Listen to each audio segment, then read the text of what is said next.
اور بہت سارے گواہان جو عمران خان کے خلاف تھے ان کی جیرہ سرکاری وکلا نے کی، یعنی سرکاری وکلا کے ذریعے معاملات کو چلایا گیا. لیکن آج سلمان صفدر صاحب نے ظاہر اس معاملے کو ادھیڑ کر رکھ دیا ہے. میاں گل حسن اورنگزیب صاحب جو ایک اپرائٹ جج ہیں، بڑے بریلینٹ جج ہیں، ایک آزاد جج ہیں، ان کے بارے میں کہا جاتا ہے بڑے دلیر جج ہیں، یہ اس بینچ میں موجود تھے. ڈویژن بینچ تھا اسلام آباد ہائی کورٹ کا. چیف جسٹس اسلام آباد ہائی کورٹ عامر فاروق صاحب موجود تھے، جن کے بارے میں علیمہ خان صاحب کہتی ہیں کہ ان کی ڈیوٹی لگائی گئی ہے کہ عمران خان باہر نہ آئے. بہرحال جب کیس کی سماعت ہوتی ہے تو دو تین نقطے ہیں، بڑے اہم ترین نقطے ہیں جو کہ اٹھائے گئے ہیں.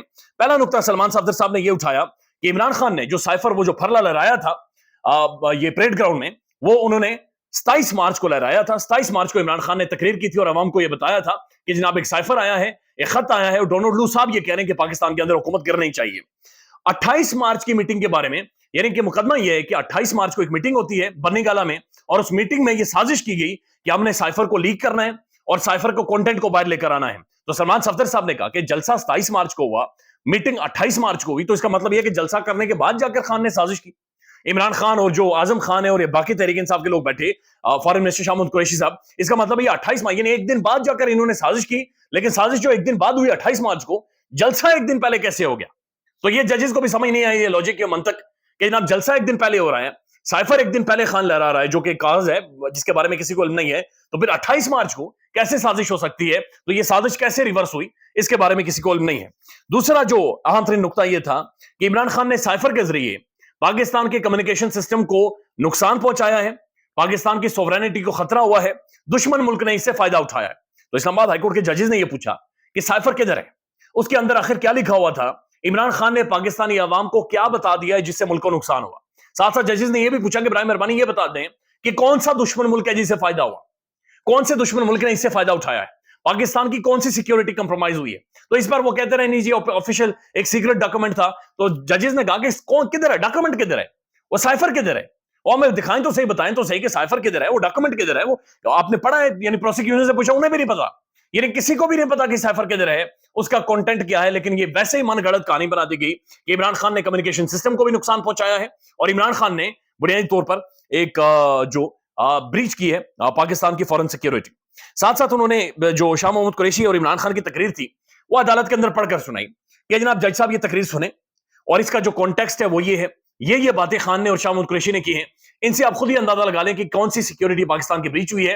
وہ دونوں تقریریں سننے کے بعد میاں گل حسن اورنگزیب صاحب نے کہا کہ جناب یہ تو سیاسی تقریریں ہیں، اور یہ لوگ تو سیاسی تھے، انہوں نے تو سیاسی باتیں کی، ان تقریروں کا تو سر پاؤں کوئی نہیں ہے.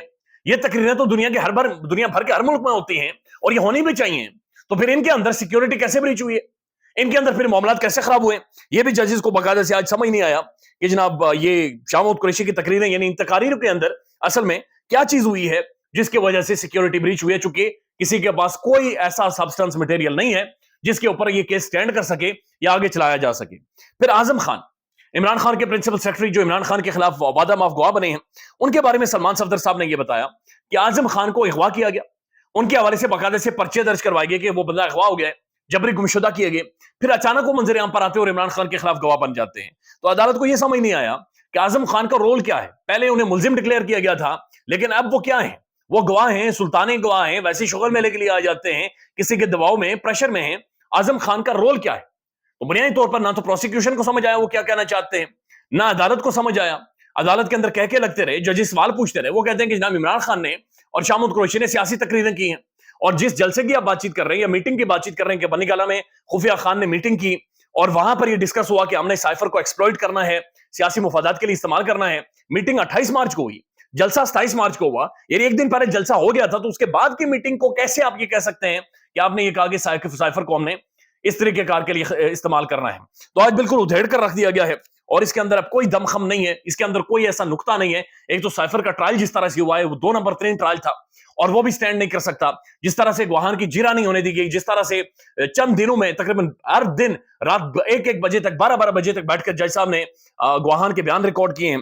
تو یہ ساری چیزیں کھل کر سامنے آئی ہیں، اور ایسا محسوس ہو رہا ہے کہ کل بھی سماعت ہونی ہے اور اگلی سماعت پر یہ کیس شاید ختم ہو جائے گا. اب ایک اور خبر ہے، اور خبر یہ ہے کہ ڈاکٹر یاسمین راشد صاحبہ نے یہ باقاعدہ سے ڈیمانڈ کی ہے کہ جناب جو الیکشن کمیشن آف پاکستان کے سربراہ ہیں ان کے اوپر آرٹیکل 6 لگنا چاہیے، کیونکہ انہوں نے انتخابات کے اندر نہ صرف دھاندلا پھیرا ہے بلکہ یہ انتخابات نہیں کروا سکے ہیں، اور یہ سنگین غداری انہوں نے ملک کے ساتھ یا آئین کے ساتھ کی ہے، لہذا ان کے اوپر آرٹیکل 6 لگنا چاہیے. خیال رکھیے گا اپنا. اللہ حافظ.